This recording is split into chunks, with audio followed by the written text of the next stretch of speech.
Hello, everyone out there on the internet. My name is Sarah Jameson. I have she, her pronouns.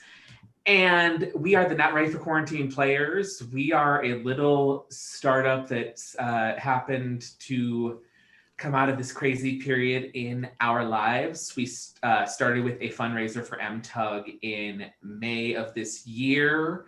And what we do is we grab a script, we cast it, we read it online on our YouTube page, and we also try and raise money for a charity once a month, twice a month, just depends on how we feel. We're really honored to be a part of this telethon. We know how much of a big deal it is. If you already haven't donated, I know Sarah and everyone else probably said go donate. I'm going to say it as well, go donate. But I want to introduce our repertoire of players, and I'm just going to go down our key list. And I'm going to start with Luke Seckington, who's playing the role of Captain Picard. So what we're going to do is, I feel like a college professor, name, pronouns, and how they came to join the group. So Luke, take it away. Hi, I'm Luke. I'm non-binary and use they, them pronouns. How did I join the group? It was a dark night in an alley in Mumbai. I'm pretty sure I just got on a Facebook one ad. So happy to be here and happy to be supporting MTUG again. Okay, next up, Pat McMahon playing the role of Commander Riker. Hello, my name is Patrick McMahon. I'm a cis male. I identify as he, him pronouns. I came to be here when my friend Sarah, who I've known for 16 years, asked me to step into a role, and I have never been happier to do something for her. So. Oh, that's sweet. Don't get used to it. Oh, goodness. Okay, up next, my lovely fiance, Brianna Cardoza, in the role of Dr. Beverly Crusher. Hi, everyone. My name is Brianna Cardoza. I'm a trans woman. I use she, her pronouns. And I joined the group because my fiance Sarah asked me, and I was like, yeah, sure, I'll help out. And yeah. I didn't really give her a choice. I needed a narrator. She just said, hey, can you do this? And I said, yes. So I'm here now. Okay, up next, in the role of Counselor Troy, my co-founder with this, Ginger Fahrenheit. Hi, I am Ginger Fahrenheit. She, her profile. Wow, she, her pronouns. And I joined when Sarah had this crazy idea to do Clue over Google Meet or whatever, and kept me sane during some layoff times. And I slowly but surely started taking on more things and became the co-founder. Yes. Up next, Liz Davidson in the role of Commander Data. Hi, I'm Liz Davidson. My pronouns are she, her, and hers. I'm a trans woman.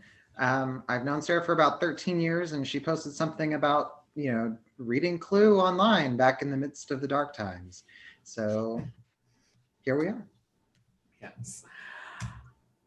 Jonathan Yecke in the role of Lieutenant Commander Worf. I don't remember the ranking. Hi, I'm Jonathan Yecke. I'm a cis male, he, him pronouns, and I first got on board because of my good friend Kelsey. And I'm just so excited to have met this wonderful group of people. And before I go move on real quick, Jonathan is one of our newest members, but he has been consistently killing it every reading. Next up is Sean Watson in the role of Lieutenant Commander Geordie LaForge. Hello, friends. Hello, enemies. Geordie LaForge here. I use he, trying out they pronouns, feeling gender ambivalent at this point.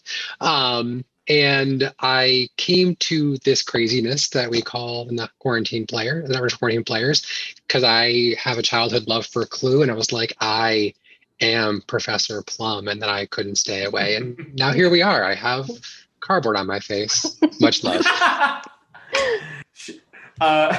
It should also not go amiss that Sean's youngest daughter has also helped cameo a couple times for us as well.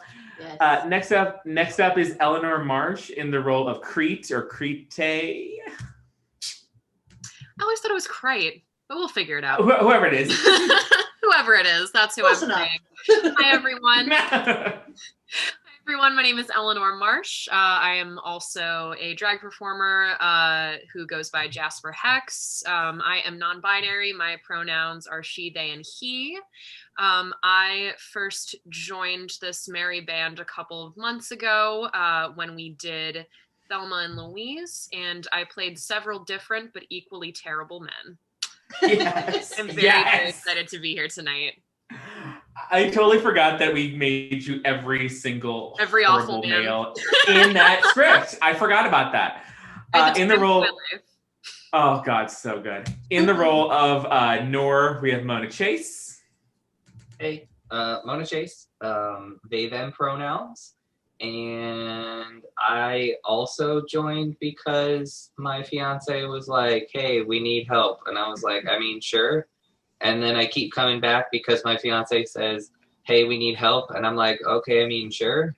I'm not your fiance anymore, dear. Oh, yeah. You were.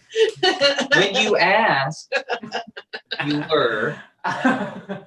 Right. I'd also like to point out that Mona started with the most death scenes and I think still has the record for most death scenes.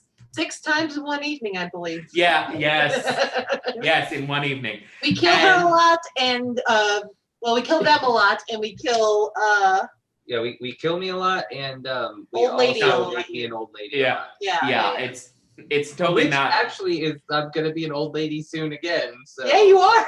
Yes, you are. I just realized that it's totally not intentional. And last up, as our narrator, is Michelle Wynn. Hello, I'm Michelle Wynn. I am a cis female, she, her pronouns. I started out as a super fangirl waiting by the backstage door for everybody at the end of the night and finally became so annoying that they were like, fine, you can hang out with us. And here I am, and I have a lot of fun. Everyone is super talented, and it is the every other Saturdays of just watching starting out definitely got me through the beginning of layoffs and furlough and quarantine. So that's why I keep coming back. Yeah. So before we get started, that she also has the biggest commitment to any number that we've done. Yes. When she literally cut her bangs to be Gail.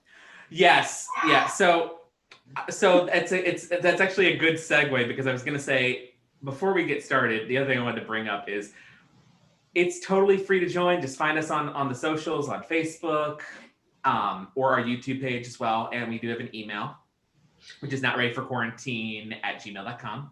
Right. And the level of commitment is totally up to whomever wants to do it. We have people who just want to do it and just read it as they want. We have people who go all out. We have people like Michelle who cuts her bangs. In the name of charity and democracy. Absolutely. All you need is good bandwidth and a commitment to the date. That's all we really ask. Yes. So, but let's talk about what we're reading tonight tonight. We're recording this tonight. Spoiler, plot twist. We are reading the season 5 Star Trek: The Next Generation episode, The Outcast. We were actually requested to read this episode, which ironically was supposed to be a gay allegory, and in the 90s they're like, oops, we screwed this up badly enough, it is a trans allegory. So I am going to switch us to group view, and Michelle, if you are ready, you can take us away. All right. Fade in. Exterior space, the Enterprise. Optical at Impulse. Captain's log. Stardate Tuesday. We have been contacted by an androgynous race called the Janai to investigate the disappearance of a shuttlecraft. Interior bridge. Picard, Riker, Worf, Data, supernumeraries, and several Janai, including Soren and Krite. The Janai are a genderless species. Soren and Krite, like the others, possess no demonstrable sexual characteristics. All the Janai look remarkably alike, strikingly attractive, with lithe, slim bodies and chiseled, delicate features. Soren is near Riker, right at an aft station. We are approaching the designated coordinates, Captain. On screen. Angle, view screen, optical. It shows the star field, no sign of a shuttlecraft. Long-range scan, Data. Data enters command. Sensors find no evidence of the shuttle anywhere within the star system. It couldn't have traveled outside the system. Mr. Data, reconfigure for a high-resolution sweep with a radius of 1 million kilometers. Look for possible debris. Data works controls once more. Scan shows no debris within that radius. Don't understand it. The shuttle doesn't simply vanish. Soren turns to Riker, frustrated. There has to be an explanation. But before Riker can answer, Captain, I am detecting an unusual reading. It appears to be a neutrino emission with no visible source. Explanation. There is no visible source. I have none. I recommend we launch a probe. Make it so. Soren peers intently at the view screen. The probe is launched. A probe shoots off from the Enterprise and is clearly visible on the view screen. The probe is transmitting information within normal parameters. Sensors do not show evidence of any unusual phenomenon. Suddenly, the probe vanishes from the screen and from Data's instruments. The probe is no longer transmitting. What happened? Where did it go? And on the various reactions around the bridge, fade out. Fade in, exterior space, the Enterprise, optical, in orbit around a blue-green planet. Captain's log, supplemental. The sudden disappearance of our probe suggests that we may have found the first instance of what is called null space, an anomaly which until now had been only theoretical. Commander Riker has been working around the clock with a team of Janae specialists to formalize this hypothesis. Interior, Janae Civic Chamber, day. Riker, Soren, Kreit, Noor, head of government, and other Janai leaders are gathered to discuss the situation. The room is not huge, just larger than the observation lounge. Soren and Riker are standing near a monitor in the wall, upon which an okudagram illustrates the gases and vapors that swirl into the formation of a star. This is how you can tell we don't have rehearsals. During the creation of a star system, when clouds of interstellar dust and gas coalesce, turbulent regions of magnetic and gravitational fields may develop. The monitor reflects this, showing dense fields of disturbance. If certain conditions occur, these fields can condense into abnormal pockets of space. Soren turns and glances at Riker. He and Soren have been working together on this project, and there's already an easy familiarity between them. We think your system contains one of these null pockets. Riker pushes controls, and the monitor shows a star system in which one section, or a pocket, is significantly different from the space surrounding it. Riker points to it. If we're right, this pocket would absorb electromagnetic energy from anything that entered it. Like a shuttlecraft. Or a probe, making them powerless. But outside the pocket, all energy is bent around it, making it naturally cloaked. That's why we can't see it, and sensors don't read it. Is the shuttle still there? We think so. The ship probably couldn't sustain its power, but other than that, it wouldn't be damaged. Since our shuttles carry plasterone-based backup systems, we think life support would sustain for as long as 10 days. Then perhaps our crew has survived. We can send one of our shuttles into the null space, but its energy output would be absorbed as well. Our chief engineer is working on a way to maintain the power reserves long enough to rescue your crew. Commander, we are grateful for your help. Whatever resources we can provide are yours. Noor heads for the door, followed by the others. Riker turns to Soren. I've been thinking, when the time comes, I'd like to pilot the shuttle. Riker is a little surprised at this. It's a Starfleet craft. I can't ask you to put yourself in danger to our crew. You can't pilot a shuttle if you're not familiar with it. Soren hesitates, realizing the truth of what he's saying, but not wanting to give up. I happen to be a good pilot. A beat. I happen to be a good pilot too. I also happen to know my way around Starfleet shuttles. So what if we team up? Soren considers, looks at him, smiles. When can we go over your shuttle flight operations? Right now. And he gestures Soren out of the room. Interior shuttle bay. Riker and Soren walk around the shuttlecraft. It's a short-range craft with two 1,250 millocron warp engines. Looks like microfusion thrusters. Right. Armament. Usually none. But it's been fitted with two Type 4 phaser emitters. We'll use them to chart the null space. Chart it. Commander LaForge wants to get an idea of how big this pocket is. He thinks the rate of energy absorption will be linked to the size. I'm not sure how we can go about mapping something that we can't see. That's what the sensors come in. We'll shoot a series of photon pulses into the pocket and chart the points where they disappear. We should be able to plot a fairly complete outline that way. Soren gives him a look and smiles, nodding. She turns to enter the shuttle. Let's take a look at the controls. Soren enters the shuttlecraft, followed by Riker. Interior shuttle. They sit at the controls. Maybe later we can take a flight simulation. But first, let's do a systems review. I'll walk you through it. Soren gives him a quick look, puts hands on the controls. The monitor on the panel jumps to life, scrolling through a systems review. Propulsion system, transfer conduits. Where's the schematic of the reactor assembly? Oh, there it is. Engine cells. She looks over at Riker, who is watching her go through the review at top speed. There's nothing here that's unfamiliar. She continues manipulating the console like a pro. Navigational deflector, redundant graviton polarity source generators. Riker is watching in admiration. You're handling those controls like you grew up in a shuttle. I did. My parents were pilots. I started flying with them before I could walk. And as soon as I was old enough, I entered flight school. Crate was my instructor. He had a good student. Soren looks at him, coolly amused. Commander, there are no he's or she's in the species without gender. Riker grins and throws up his hands. Okay. For 2 days, I've been trying to construct sentences without personal pronouns. I give up. What should I say? It, to us, that seems rude.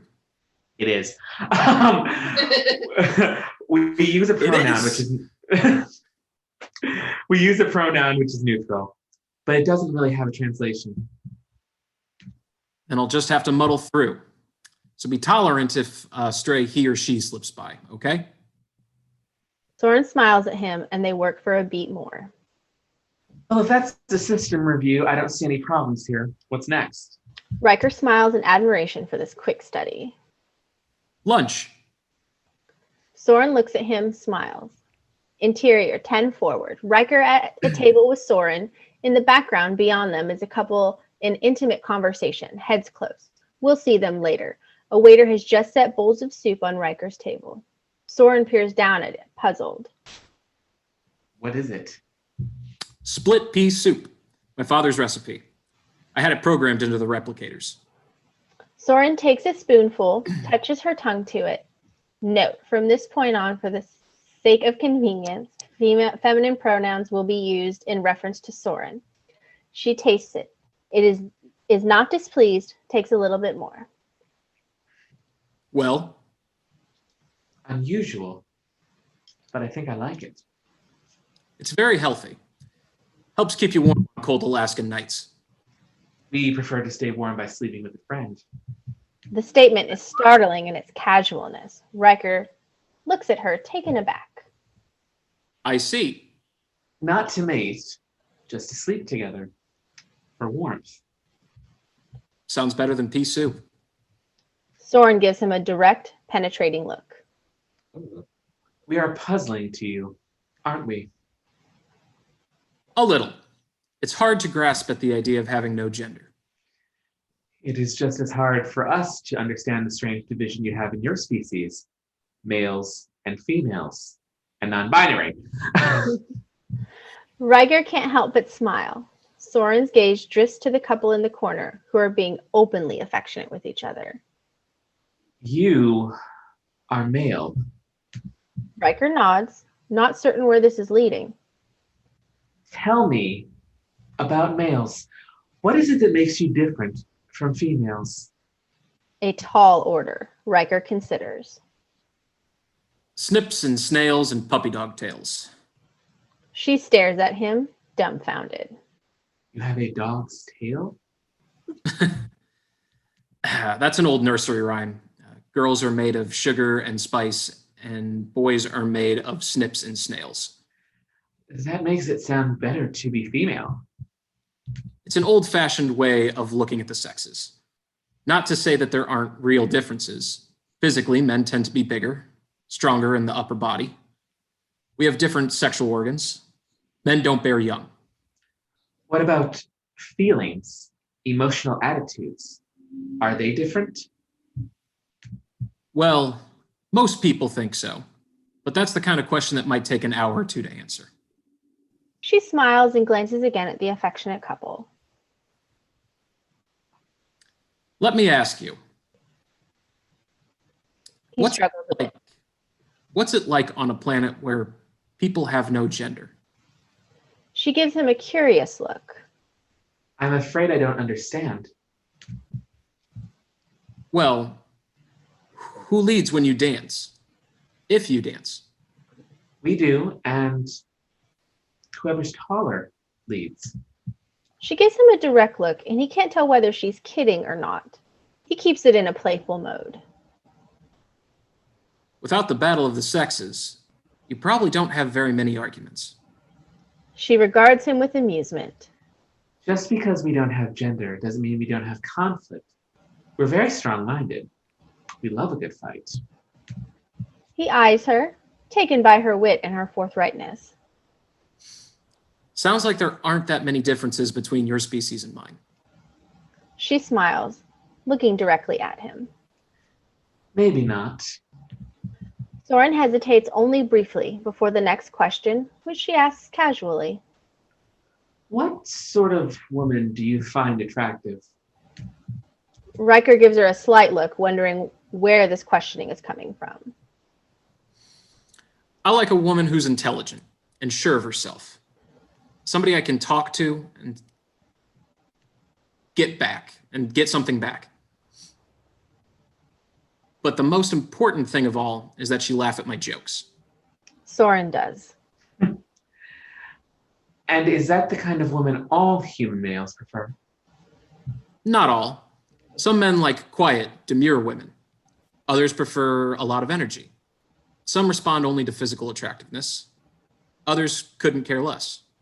There really aren't any rules. She smiles at him, her eyes flicker over to the couple who exchange a brief kiss.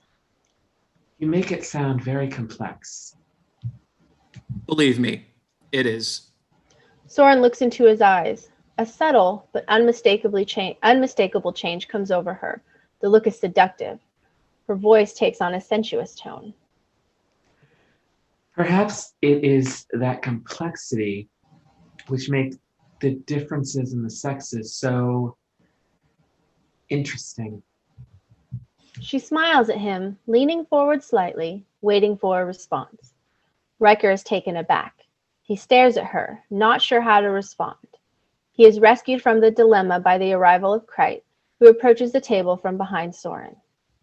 Good evening, Commander. Good evening. Please take my place, Kreit. I have to be going. Riker looks up to her. She has undergone another transformation. Gone is the seductiveness, the alluring voice, the pliant body language. She is erect and formal, a typical Janai. Thank you for going over the flight protocols, Commander. It's been very helpful. And she walks away. Riker, looking over her puzzled. Fade out. End Act 1. Act 2, fade in. Exterior space. Shuttle and Enterprise, as the shuttle moves away from the Enterprise.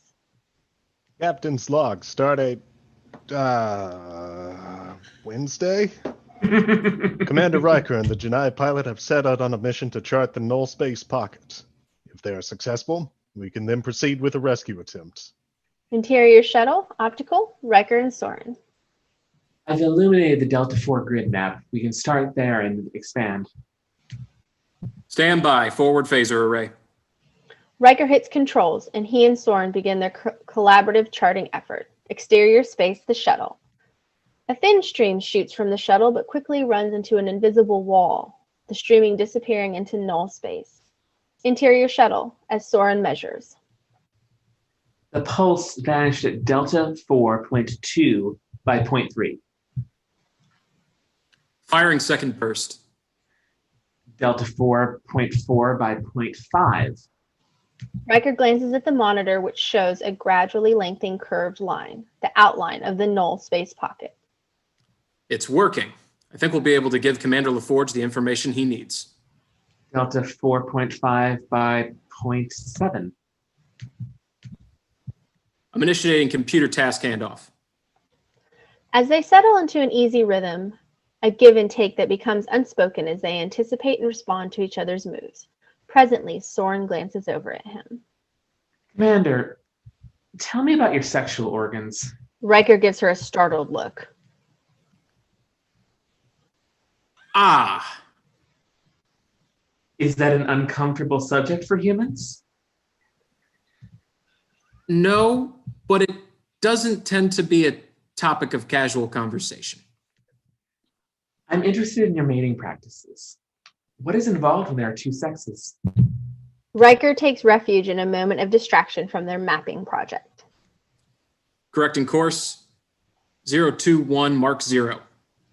The graph is gradually taking fuller shape, delineating the outline of the null pocket. Soren looks at him. He looks over at her, sees her watching, waiting for his response. Mating? Right.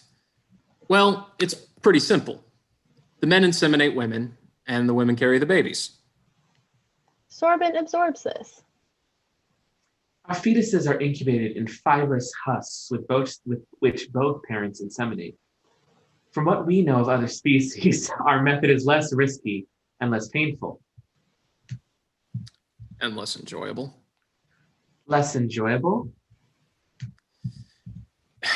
For humans, the sexual act brings a closeness, an intimacy. It's a very pleasurable experience. Inseminating a husk. Soren laughs at this. That's just the last step. Mating is a long ritual for us, full of variety and invention. I assure you, it's extremely pleasurable. Riker turns his attention to the controls once more. I'm picking up a neutrino emission from within the null void. That may be coming from our shuttle. I'll note these coordinates. They work for a moment in silence. Then, I wonder. A beat. What? If a human and a Janai would be sexually compatible. A provocative question. Riker doesn't know where it's coming from. I don't know. Of course, it would never be permitted. Why not? The idea of gender, it's offensive to my people. You see, long ago we had two sexes as you do, but we evolved into a higher form. I don't mean to sound insulting, but on my planet we've been taught that gender is primitive. Primitive? Less evolved. Maybe so, but sometimes there's a lot to be said for an experience that's primitive. She gives him a look, then turns to her controls. Delta 5 grid is fully plotted. Adjusting course, 029 Mark 0. As it turns slightly to port, the port engine nacelle suddenly disappears, then reappears. The shuttle starts to go into a spin. Interior shuttle. Where things are going suddenly crazy, the shuttle rolls wildly as Soren and Riker try to regain control. Port engine is down. Reducing power in the starboard nacelle. That's not enough. I have to activate maneuvering thrusters that can correct the spin. He keys controls. Thrusters aren't responding. She gets out of her seat and moves towards a wall panel. I'll try to reroute the firing sequence. Internal dampeners are failing. Hang on. Riker fights to correct the spin, but a wild roll flips Soren and topples her onto the deck.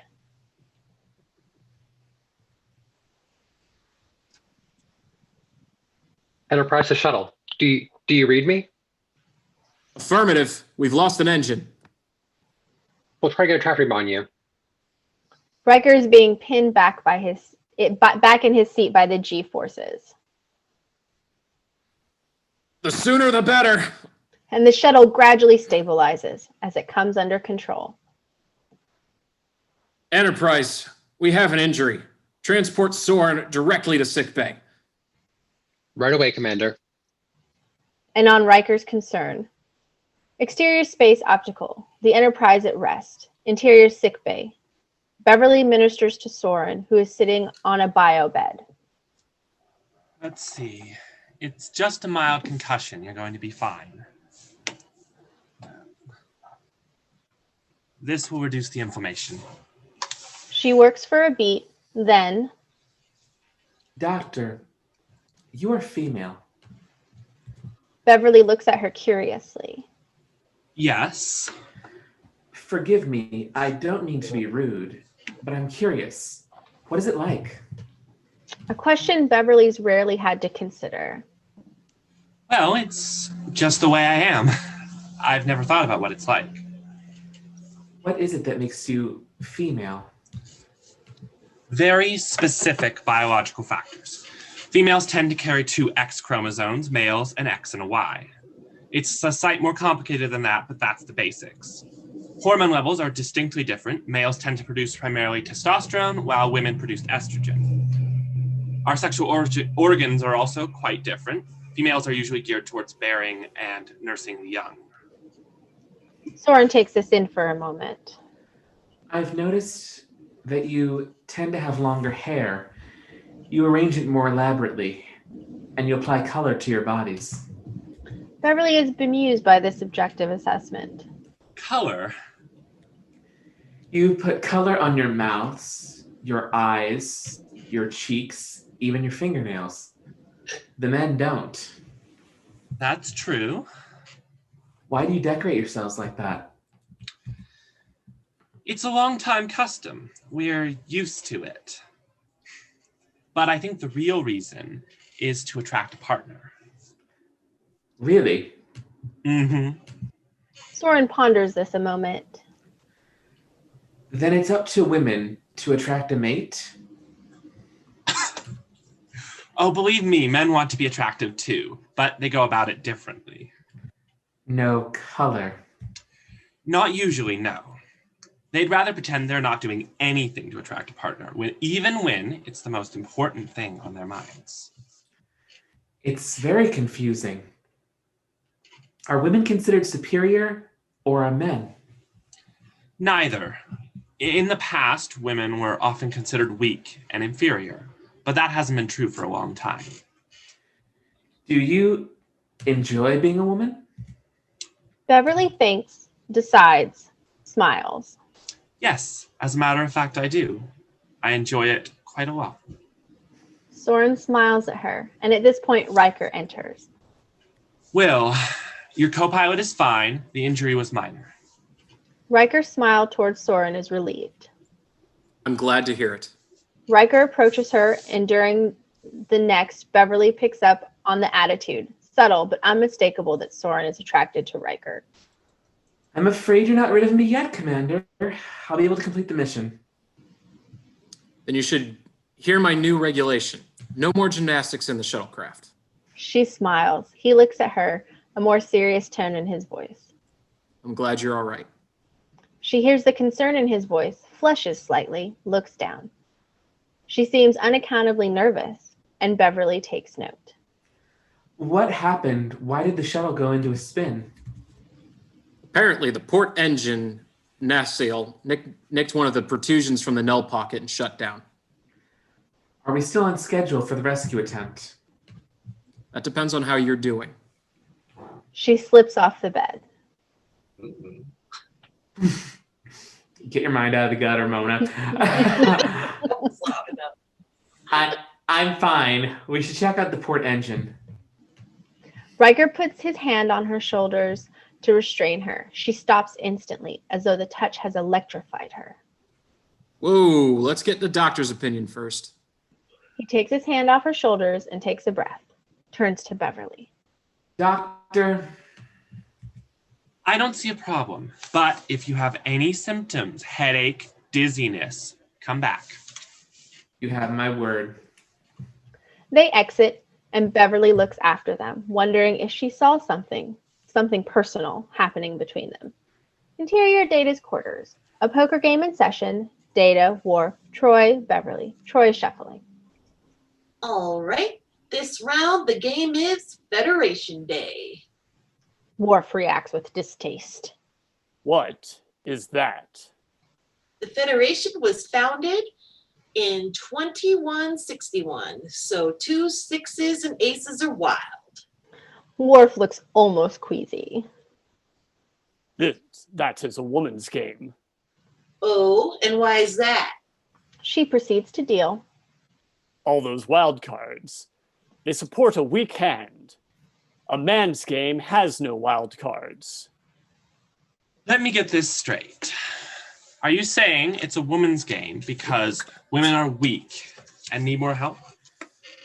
Yes. And just this afternoon, I was insisting to one of the Janai that those attitudes were nothing but a distant memory. The Janai. He arranges his cards. They bother me. Why, Worf? They just do. She gives him a penetrating look.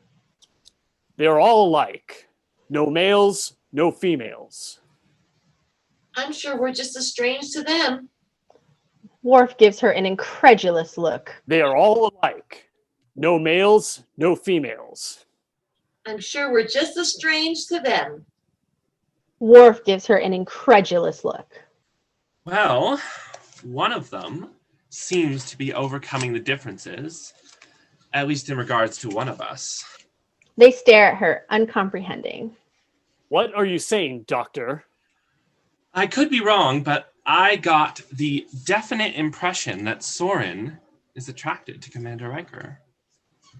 They all take this in. Worf is certain in his pronouncement. A human and a Janai? Impossible. Why? A long silence. Good question. Worf?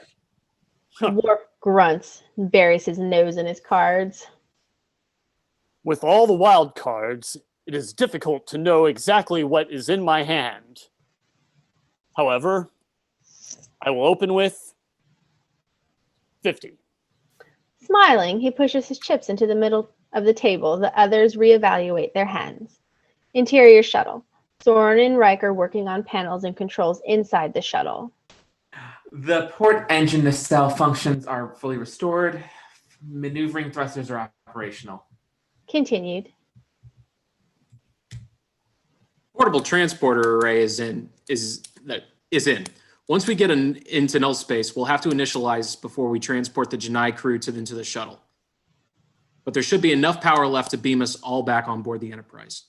Is the buffer field generator installed? Not yet.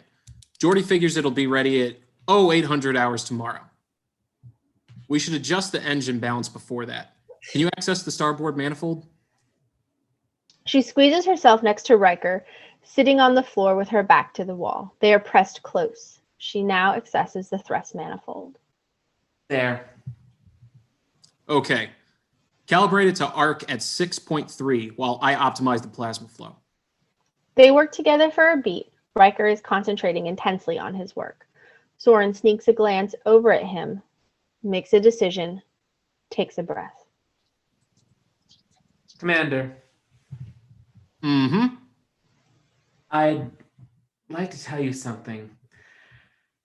Something that's not easy to say. What's that?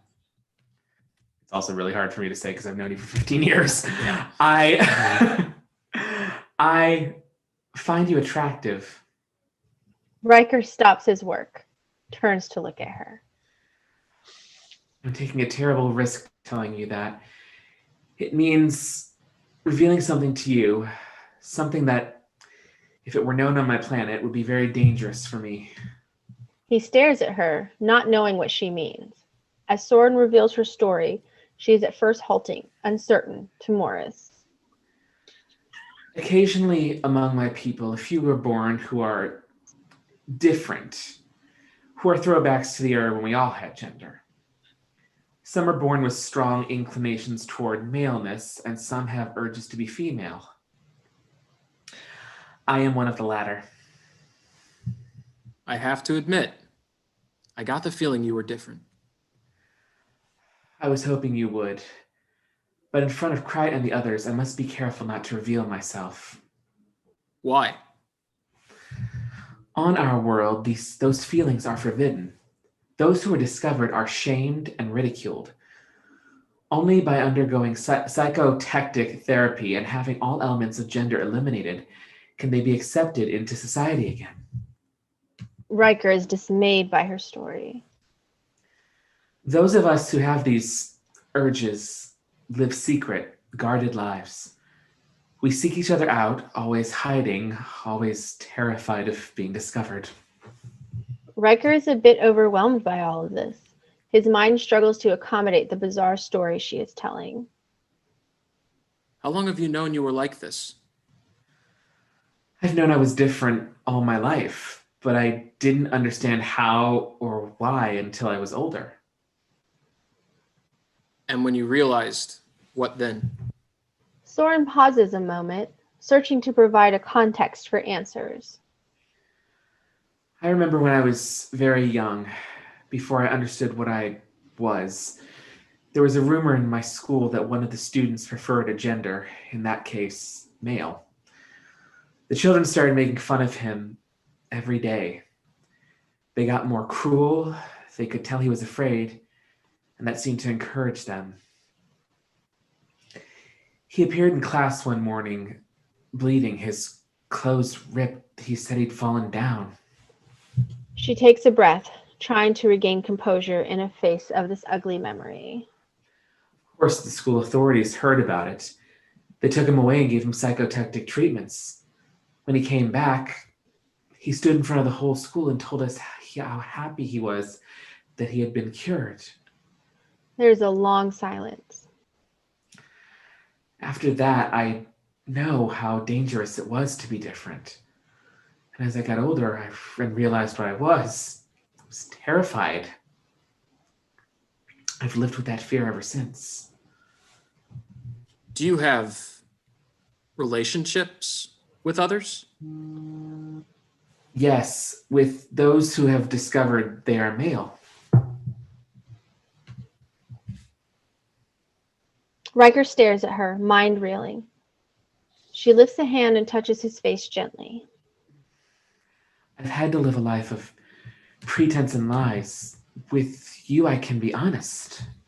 He starts to speak, but she covers his lips with her fingers. Don't say anything, just think about it. They look into each other's eyes for a moment more. Then Soren wriggles out and moves out of the shuttle. Riker stares after her, a mirage of thoughts and emotions overwhelming him. Fade out. End Act 2. Fade in interior shuttle bay. Riker and Soren are preparing for the mission launch. They're strangely silent, not meeting the other's eyes. Girardi emerges from the shuttle, where he's made a flight check. Okay, Commander, everything checks out. The engine buffer is installed and functioning. I estimate it should reduce the power on your systems by about 40%. Any guess how long we'll have? Let's just say you don't want to waste any time once you get in there. Girardi looks from Riker to Soren. You'll have to give him continuous readouts on energy consumption. I can't even predict if the drain will be a constant rate. I understand. She casts a glance at Riker, who isn't looking at her. Girardi looks from one to the other. Then that's it. Now Riker and Soren exchange glances. He gestures her into the shuttle. She nods and enters. I'll monitor you as far as I can, Commander. But once you get into the pocket, you're on your own. Since we don't know the condition of the shuttle crew, I'll beam us all directly to sickbay. I'll notify Dr. Crusher to be standing by. Riker enters the shuttle, closes the doors. Girardi touches his comm badge. LaForge to bridge. Picard here. We're ready to initiate shuttle pre-launch sequence. He turns and exits. Interior bridge. Picard, Data, Worf, NDs, and Krite at the science station. Proceed, Data. Pre-launch sequence is underway. Request flight clearance. Clearance is granted. The shuttle is underway. Good hunting, Commander. Thank you, sir. See you for dinner. Interior shuttle. Riker and Soren. Heading 355, Mark 012. Heading confirmed. They fly in silence for a moment, each busy with controls. Energy readings are normal with power reserves stabilized at 100%. Acknowledged. It's dead ahead, approximately 50 kilometers. Riker to Enterprise. We're going in. Riker pushes controls and the ship moves forward. Exterior space, the shuttle. As it moves forward and as it reaches the pocket, it begins disappearing, starting with the nose and gradually all the way down the body of the craft. Then it's gone. Interior shuttle. Through the front window, we see a white glare, null space. Riker to Enterprise. Riker to Enterprise. No answer. Power reserves are down to 84%. Look. She looks up to see, revealing the Janai shuttle, very small, in the distance. Try hailing them. Calling the Terrace Mern. Do you read me? There is no response. Worried, she turns to Riker. I'm getting sensor readings. They're unconscious, but they're alive. Stand by. I'm going to transport them over here. Power reserves at 68% and dropping. Riker keys controls. The shimmering effect of materialization begins, showing the shape of two unconscious forms, but the signal does not hold and the effect shimmers away. The null space must be affecting the annular confinement beam. All that science. We used 10 megajoules with that attempt. We're down to 34% of reserves. We can give it one more try. More than that, we won't have enough power to get ourselves out of here. Grimly, he keys controls again. The effect shimmers in, fades, reappears, pulses, and finally holds as the two unconscious Janai materialize on the rear deck of the shuttle. Soren immediately gets to her feet and goes to them, inspects them. They need medical attention quickly. Riker rises and joins the huddle of figures. Okay, stand by to transport to Enterprise. He turns to a panel on the wall and enters coordinates. Here we go. The effect shimmers again, dematerializing the group of four. There is an instant of clear screen as though they've made it, but then they shimmer back into view. Then pulse a few more times, as though the transporter is giving its all. But finally, the group materializes onto the rear deck of the shuttle, intact and still inside null space. Riker and Soren look at each other. It didn't work. Energy consumption? We're down to 9%, Will. We don't have enough to get back. Riker thinks for a moment, mind racing to figure a way out of this predicament. Soren is using a tricorder, inspecting the unconscious shuttle crew. If we just sit here, we'll lose all our systems within an hour, including life support. Riker turns to the controls and begins tapping instructions. I'm rerouting the propulsion system to the transporter. Rechannel navigation systems. Soren obeys, working quickly. Let's transfer every microjoule of energy we've got, sensors, life support, that might give us one last shot. an energy shift of that size, it'll overload the phase compensators. The shuttle will explode. But if we stay here, we're dead anyway. He works his controls once more. Maximize energy levels in 5 seconds. He watches the console, monitoring the energy surge. A hum is swelling in intensity. Their eyes meet, a charged look. See you in a minute. He pushes controls and the shimmering effect takes them over. Pulses slightly, the humming sound gets louder, they vanish, and the shuttle explodes from the force of the energy surge as the shuttle explodes. Interior Enterprise, sickbay. As the two unconscious Janai and Riker and Soren materialize, Picard, Beverly, and medical personnel and Krite are waiting for them. Beverly and her team hurry to the Janai. Krite follows. They've been oxygen deprived, but I don't think there's any significant damage. Prepare some Dixawin. Relieved, Krite moves towards the others. Commander, thank you. Your colleague Soren was of great help. Captain, if you would all join us this evening, we would like to express our gratitude. We'd be happy to. Krite moves towards Soren. Nor will be eager to get a first-hand report. We should return to the surface. Soren nods and turns to Riker. Their eyes meet. I will see you tonight then, Commander. Riker inclines his head just as formally, but still holding her look. Krite notices the look, and then Soren and Krite exit. Exterior space. The Enterprise in orbit of Janai. Exterior Janai planet. Night. A courtyard garden. To one side is the exterior wall of the civic chamber, and to the other, trees and green suggesting a secluded, wooded area. Riker is sitting on a bench, listening to the sound of the festivities within. Presently, Soren appears. There you are, Commander. I wondered what had happened to our guest of honor. Just getting some fresh air. I can take so much of these social functions. I need to breathe a little. She sits on the bench at a distance. She is erect and proper. That's the best, worst word for that.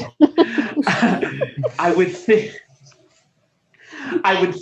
that you had attended so many affairs like this, it would be second nature to you. I was raised outdoors, and I'm never comfortable in crowded rooms. There is a silence. The tension between them is palpable. Several of the Janai from inside stroll by. As though fearing exposure, Soren and Riker fall into a polite formality. What do you think of our planet? Isn't it beautiful? Yes, quite beautiful. We have many varieties of plant life.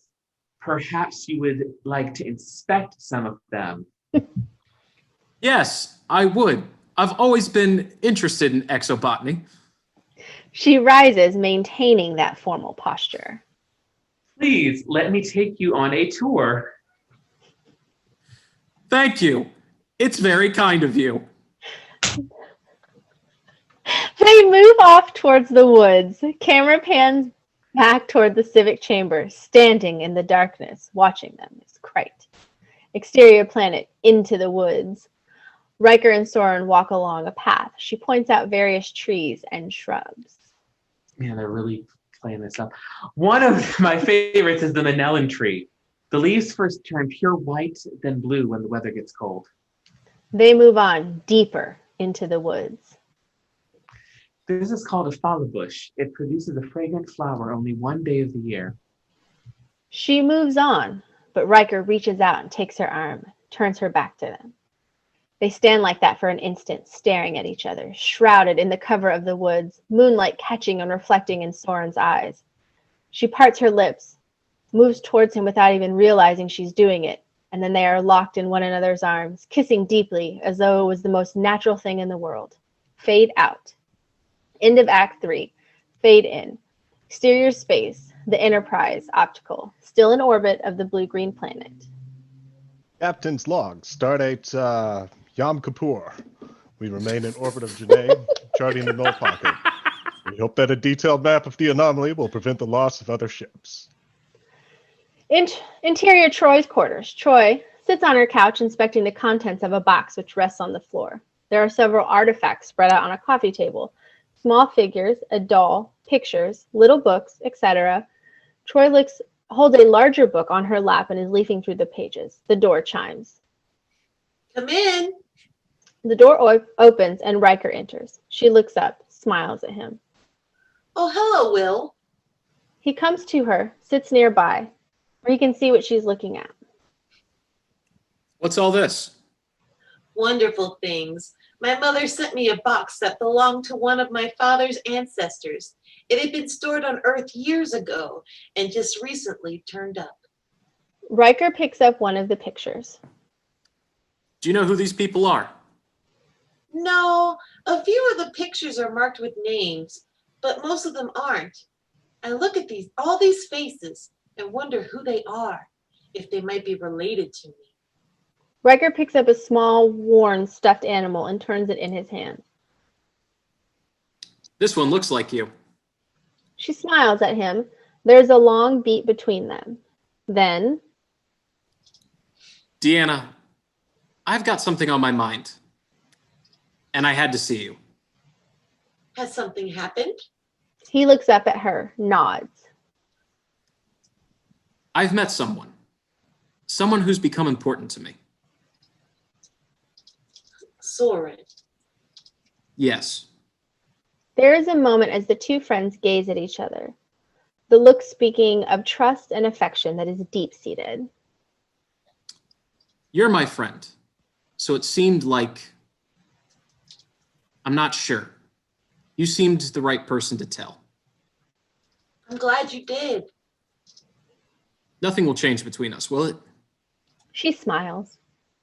Of course it will. All relationships are constantly changing. She reaches out and touches his cheek.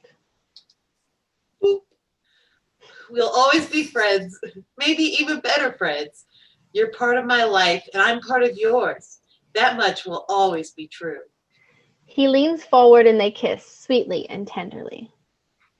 Interior engineering. Riker and Soren work with Geordi, Kreit, and another Janai in the background monitoring a console. Riker and Soren are in their formal mode.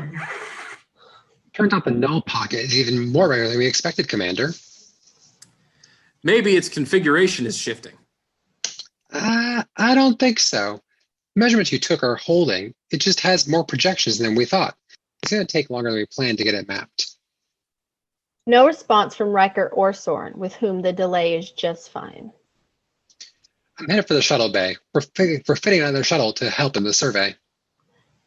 Geordi turns and exits. Riker and Soren do not look at each other. Have you made plans for dinner this evening? I have some paperwork to do. I thought I'd start on it. I'd like to discuss some of our suggestions for regulating travel around the null space. Maybe we could have an early dinner so you could get all your work done afterwards. I'd like that. 1900 hours? That would be fine. In a conscious enough exchange, they keep on working. Close on Kreit, observing them. Exterior space, the Enterprise, still in orbit. Interior corridor, Riker walks the corridor towards Soren's quarters, finds the right one, presses the panel. The door opens to reveal Kreit. Riker is surprised. Hello, I'm here to see Soren. I know. We had an appointment to discuss plans for regulating the... I don't think so, Commander. Excuse me? We know about the two of you. We know what you're doing. Where's Soren? And we're going to make sure it doesn't happen again. Answer me. Where's Soren? A little smile from Kreit. Gone. In custody. And there's nothing you can do about that. Riker stares at him, mind racing, trying to figure out what to do. He makes a decision. The hell there isn't. And he turns and strides down the corridor. Interior planet civic chamber. Soren sits before a panel of judges, including Nor. A gallery of citizens fills the room. You are aware of the charges against you? Yes. And do you intend to dispute them? Soren does not answer. Well, what is your response? Suddenly, the doors to the chamber slam open and Riker enters, striding towards the judge's table amid the hubbub of the startled onlookers. He marches right towards Nor. Soren stares at him, astonished. Are you in charge here? Commander Riker, these proceedings are closed to anyone, but... I think I just opened them. Sir, this is a private matter. We are grateful for your recent help, but that gives you no right to interfere with our personal concerns. I want you to know what really happened. It's my fault. I was attracted to Soren. I pursued. I insisted. I didn't understand your ways until Soren told me and rejected me. Nothing happened between us. He pauses, looking from one to the other for an indication of their response. I ask for your forgiveness. I behaved inappropriately. Nor takes this in, ponders it, turns to Soren. Is this true? Soren hesitates, looks at Riker, then she rises, moves towards Nor. No, Soren. I am tired of lies. She turns to Nor, head held high. I am female. I was born that way. I've had these feelings, those longings, all my life. She takes a breath, desperately hoping to communicate to her countrymen. It is not unnatural. I am not sick because I feel this way. I do not need to be helped, and I do not need to be cured. What I do need, what all of those like me need, is your understanding and your compassion. She walks along the line of her accusers. We do not injure you in any way, and yet we are scorned and attacked, and all because we are different. A hush has fallen over the room as everyone listens to her impassioned speech. What we do is no different from what you do. We talk and laugh. We complain about work, and we wonder about growing old. We talk about our families and worry about the future. We cry with each other when things seem hopeless. All the loving things that you do with each other, that's what we do. And for that, we are called misfits and deviants and criminals. She looks around at her countrymen, head high, unafraid, angry. What right do you have to punish us? What right do you have to change us? What makes you think you can dictate how people love each other? She looks straight at Nor, passion and conviction burning in her eyes. Fade out. End of Act 4. Fade in. Civic Chamber. Continuous action. Soren has just made her declaration. Riker stares at her, knowing she has fully incriminated herself. Nor is regarding Soren with impersonal objectivity. I congratulate you, Soren. Your decision to admit your perversion makes it much more likely that we can help you. He lifts his hand to gesture towards the guards. No, wait. You don't have to do this. Nor turns to him, mildly irritated. Commander. Let me take her away. She can come with me. We'll give her asylum on the Enterprise. You'll never have to see her again. Nor hesitates, as though considering the suggestion. That would solve the problem, wouldn't it? You'd be rid of her? She couldn't influence anyone else? Nor smiles gently at Riker, as though a small child who just doesn't get it. Commander, after Soren's diatribe, you must think that we are cruel, repressive people, but nothing could be farther from the truth. I'm just trying to find a solution that would satisfy everyone. In fact, we are remarkably free and open society. Our people have rights and liberties, which give them a great deal of self-determination. We are, by all measures, an enlightened race. Then how is it that Soren has no choice but about her sexual orientation? We are concerned for our citizens. We take our obligations to them seriously. Soren is sick, and sick people need to get well. Did it ever occur to you that she might prefer to stay the way she is? You don't understand. We have a very high success rate in treating deviants like this. And without exception, They have become happier people after their treatment and grateful that we care enough about them to cure them. You see, Commander, on this world, everyone wants to be normal. She is. But Nor turns away from Riker and gestures to a nearby functionary, who moves to Soren and takes her arm. Take her to the quarters. Treatment will begin tomorrow. Don't do this. Riker moves towards her, but several of the Janai step between him and Soren, and a crowd envelops her, whirling her away from him. The last he sees of her is her head twisting back to look at him, her eyes wide and frightened, like a rabbit as the eagle swoops down. Soren. Riker starts to plow through the group around him, but Nor steps directly in front of him and fastens him with a stern glance. No more, Commander. Riker sees Soren disappear through a far door, knowing it's futile to go after her now, glaring at Nor. Enterprise. 1 to transport.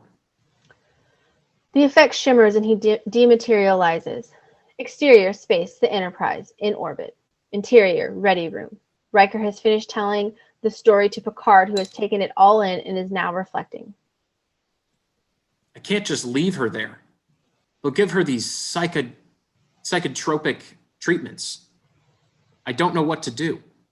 Picard, troubled, looks at his first officer. He knows that this matter is of utmost import to Riker and wants to try and help. I could talk to Noor. Perhaps there's a way to work this out. Sir, their minds are set. They don't want to hear another solution. Picard takes this in, considers it. Then I'm not sure there's much we can do. Riker looks up at him. He speaks quietly, but with resolve. There has to be. He struggles to frame this in a way that Picard can understand. My relationship with Soren isn't trivial. She's very important to me. There is a beat as Riker seems to come to some inner decision. It's my fault this has happened, and I have to help her. Well, if you've come here for sanction, to take matters in your own hands, I can't give that to you. I know that, sir. But I know I have to do something. Picard is alarmed at the direction this is taking. Interfering in the internal matters of the Janai is prohibited by the Prime Directive. I'm aware of that. Picard senses that Riker is becoming more resolved to act. If you violate it, you may be putting your entire career in jeopardy. Riker does not respond. Starfleet doesn't take these matters lightly unless I do them, and I can't defend you if you go too far. Do you understand that? You've made yourself very clear, sir. Riker's implicability Implacability. is deeply disturbing. Word a day calendar. Bill, don't risk everything you've worked for. Riker rises. Thank you, sir. May I be excused now? There is a heavy beat before Picard nods. Riker turns and wheels out, leaving a very concerned Picard. Interior Riker's quarters. Riker, still in uniform, is assembling some equipment, a phaser, binoculars, and a few other tools. As he does so, the door chimes. He looks up, hesitates to answer. The door chimes again. Who is it? Lieutenant Worf. Riker conceals a small pack of equipment. Come in. The door opens and Worf enters, carrying a pad. Commander, I have a plan for deploying warning buoys around the null space. Fine, just leave it. I'll look at it later. Riker has to work to control his impatience, a fact which Worf notices. Yes, sir. But Worf doesn't turn to go. Riker stares at him. Thank you. You're dismissed. Commander, I am aware of what transpired on the planet's surface. Wary, Riker doesn't respond. Are you, by any chance, considering an unannounced visit? Again, Riker is silent, but this gives Worf the answer. I will go with you. Lieutenant. Sir, You are my commanding officer, and if you order me to stay on board, I will obey. But I ask you not to give that order. A warrior does not let a friend face danger alone. Touched by Worf's steadfast loyalty, Riker nods. I suggest we change clothing first. Exterior Janai planet, night. The courtyard garden. Riker, now dressed in ND dark clothing, is positioned in the woods, watching toward the Civic Center. The building is lit and there is activity inside. Worf, also in dark clothing, comes up to him through the trees. The meeting is ending. I think they will bring her out of the building soon. Okay. They'll probably come down that path. We can take cover there, behind those rocks. Yes, Commander. She'll be under guard. No telling how many. I will handle the guards. You take her to cover. Riker notices something in the building. Something's happening. He lifts the binoculars and peers through them. Civic Center, his POV. Through a futuristic grid, an opening to the Civic Chamber shows the Janai moving about the room. They're leaving. Angle on Worf and Riker as they emerge from the shadows of the trees. They creep across the courtyard, moving from shadow to shadow toward the Civic Chamber. Several Janai exit the courtyard. Riker and Worf take cover. On the Janai, two Janai walk by their position. Neither one is Soren. Riker and Worf glance at each other. Riker points towards the door, opening once more. Three Janai exit and walk off in another direction. Riker and Worf exchange another frustrated glance. Then Worf nods towards the door, seeing another group. Angle hallway leading to the Civic Chamber, as Soren and two guards exit the structure, heading down the path towards the courtyard. Angle, Riker and Worf exchange a look and crouch down. As the trio approaches, Riker and Worf step out in front of them. The guards react. Surprised, Riker smiles at them ingenuously. Could you excuse us? I have to talk to her. But the guards go into attack mode, throwing punches towards Riker. He blocks the blows. Then Worf steps in and engages the two of them. Riker takes Soren's arm and pulls her towards the woods. On Riker and Soren, hurrying into the woods. Wait. Don't worry. He'll be out of here in a minute. Continued. He is intent on getting to their prearranged meeting place. They are pushing through bushes and shrubs. Will, please. We're almost there. Finally, they move into a clearing where they are sheltered by trees and bushes, but moonlight illuminates the clearing. Riker stops, turns to her. You can't do this. I won't let them hurt you. You'll be safe on the Enterprise. She turns away from him, silent. Puzzled, he takes a step towards her. Soren.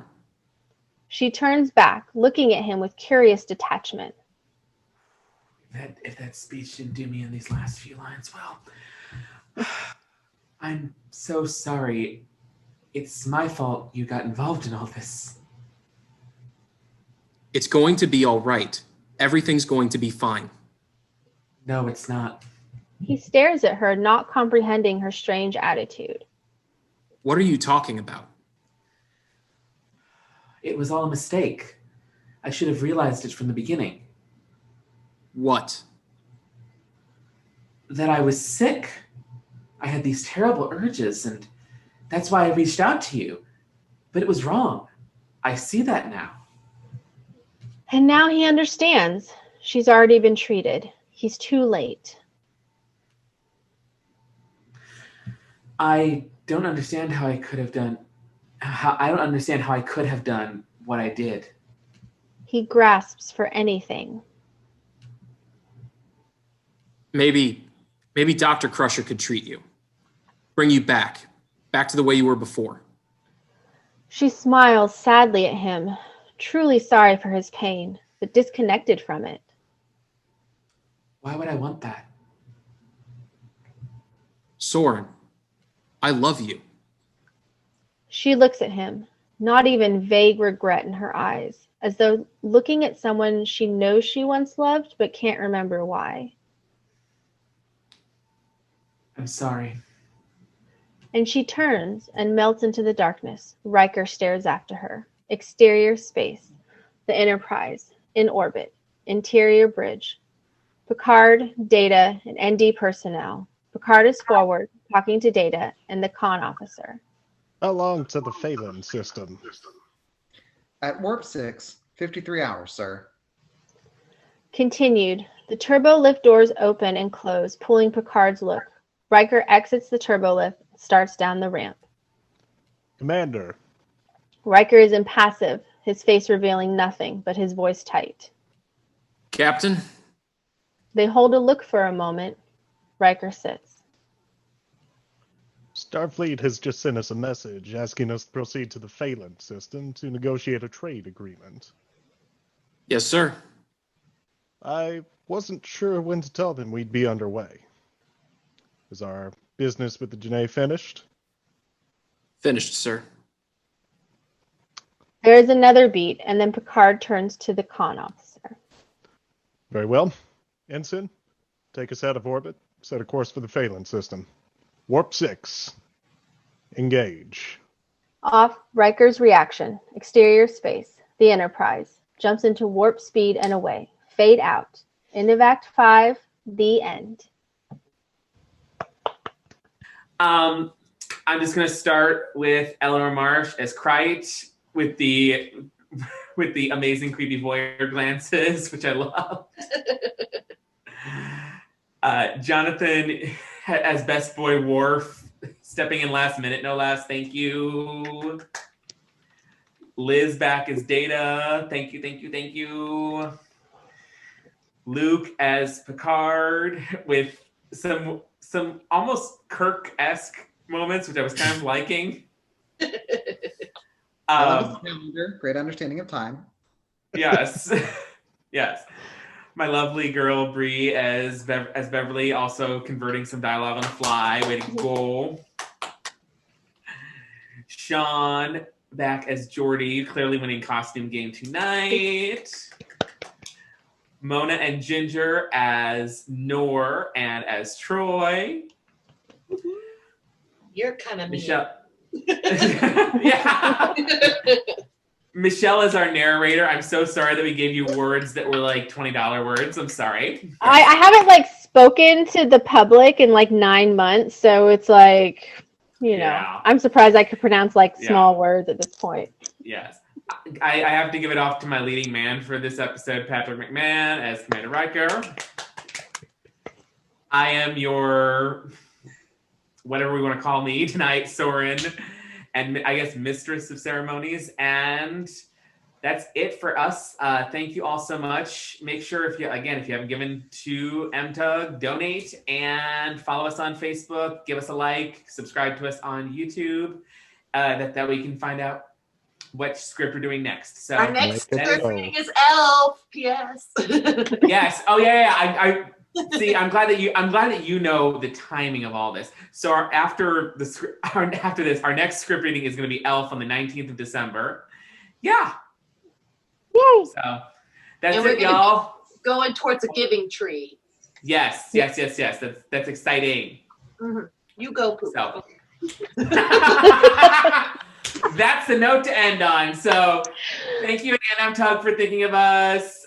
Oh my God, Jonathan. That's the note to end on. That's how you end it.